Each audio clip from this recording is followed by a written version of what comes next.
आ जाओ हट जाओ आगे सेट हो आगे सेट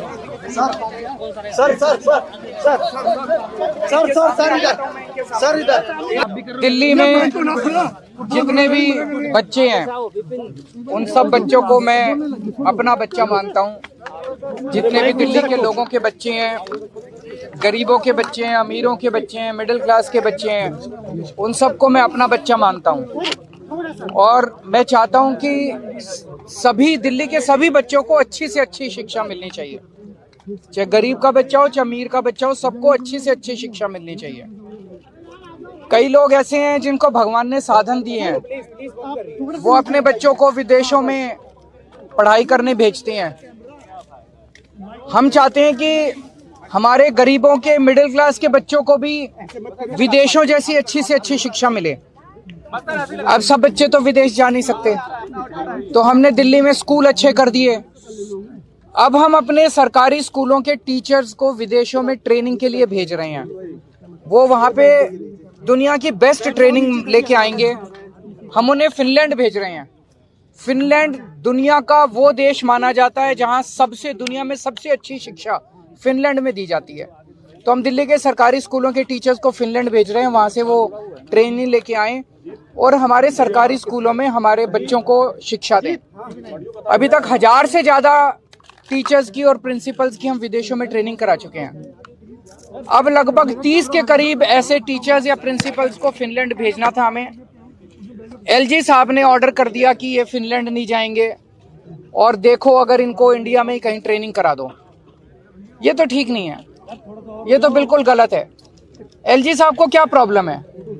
दिल्ली के लोगों की चुनी हुई सरकार, दिल्ली के बच्चे, दिल्ली के लोगों का टैक्स का पैसा, दिल्ली के लोगों के पैसे से उनको टीचर्स को ट्रेनिंग के लिए भेज रहे हैं।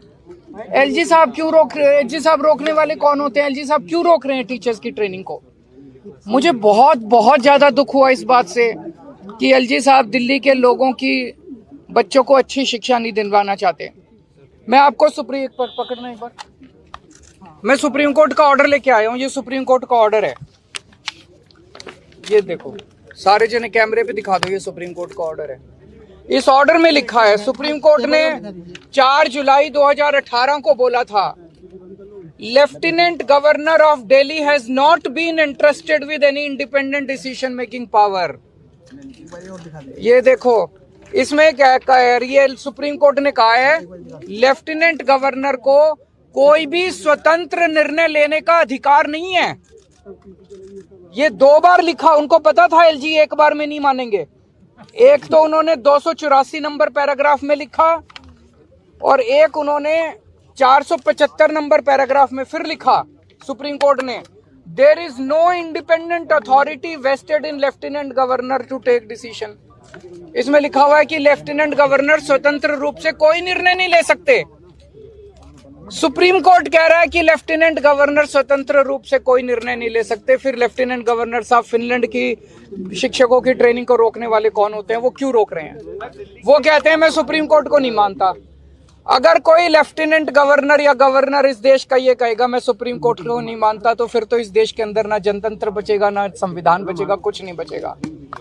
हमें बेहद दुख है कि आज हम सब लोगों को, दिल्ली के मुख्यमंत्री को, दिल्ली के सारे चुने हुए विधायकों को एलजी हाउस मार्च करके कोई बड़ी चीज के लिए नहीं जाना पड़ रहा है। मात्र इस चीज के लिए जाना पड़ रहा है कि एलजी साहब हमारे शिक्षकों को फिनलैंड ट्रेनिंग के लिए जाने दो, उनको मत रोको।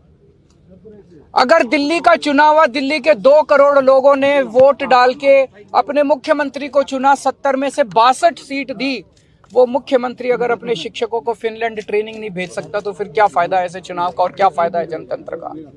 अभी हम सारे जा रहे हैं और मैं उम्मीद करता हूं कि एलजी साहब को अपनी गलती का एहसास होगा और वो शिक्षकों को ट्रेनिंग के लिए जाने दें। बहुत सारे काम इन दिनों में एलजी साहब ने, जैसे मैंने अभी आपको दिखाया, एलजी साहब ने दिल्ली में योगा क्लासेस रोक दी। बताओ, योगा क्लासेस रोकने से एलजी साहब को क्या फायदा हुआ? 17,000 लोग डेली योगा करते थे, मैं उनको फ्री में योगा कराता था। एलजी साहब ने अफसरों को बोल के दिल्ली के सारे मोहल्ला क्लिनिक्स की सारी पेमेंट रुकवा दी, दवाइयां रुकवा दी, टेस्ट रुकवा दिए, डॉक्टरों की तनख्वाह रुकवा दी, मोहल्ला क्लिनिक का रेंट रुकवा दिया, मोहल्ला क्लिनिक का बिजली का बिल रुकवा दिया, दिल्ली जल बोर्ड की सारी पेमेंट्स रुकवा दी इस बार। हम चाहते थे 24 घंटे पानी और यमुना की सफाई के ऊपर मिशन मोड में काम करना, तो हमने कई हजार करोड़ रुपए जल बोर्ड के लिए रखे थे, कोई पेमेंट नहीं होने दी दिल्ली जल बोर्ड की। एलजी साहब ने डीटीसी के बस मार्शल, जो हमने महिलाओं की सुरक्षा के लिए बस मार्शल लगाए हैं डीटीसी की बसों में, उनकी 3 महीने से पेमेंट नहीं होने दी। पता नहीं कितने सारे काम एलजी साहब ने रोक दिए। तो ये सुप्रीम कोर्ट के ऑर्डर की कोई वैल्यू ही नहीं है। सुप्रीम कोर्ट कह रहा है एलजी साहब कोई एक्शन नहीं ले सकते, कोई स्वतंत्र रूप से निर्णय नहीं ले सकते, तो फिर एलजी साहब ये सारे काम कैसे रुकवा सकते हैं? सरकार से क्या मांगे आपकी? अभी एलजी साहब के पास जा रहे हैं और मैं उम्मीद करता हूं कि एलजी साहब सुप्रीम कोर्ट, मेरी अपील एलजी साहब से एक ही अपील है, संविधान को माने, सुप्रीम कोर्ट के ऑर्डर को माने। जब मैं परसों मिला, कहते हैं ये सुप्रीम कोर्ट की राय है। मैं एलजी साहब से कहूंगा एक अच्छा एडवाइजर रखें जो संविधान समझता हो और जो कॉन्स्टिट्यूशन और सुप्रीम कोर्ट को समझता हो। एलजी, सुप्रीम कोर्ट के ऑर्डर सुप्रीम कोर्ट की राय नहीं होती है। सुप्रीम कोर्ट के ऑर्डर सबके ऊपर बाध्य होते हैं, बाइंडिंग होते हैं। सीधे यहीं से चल रहे हैं।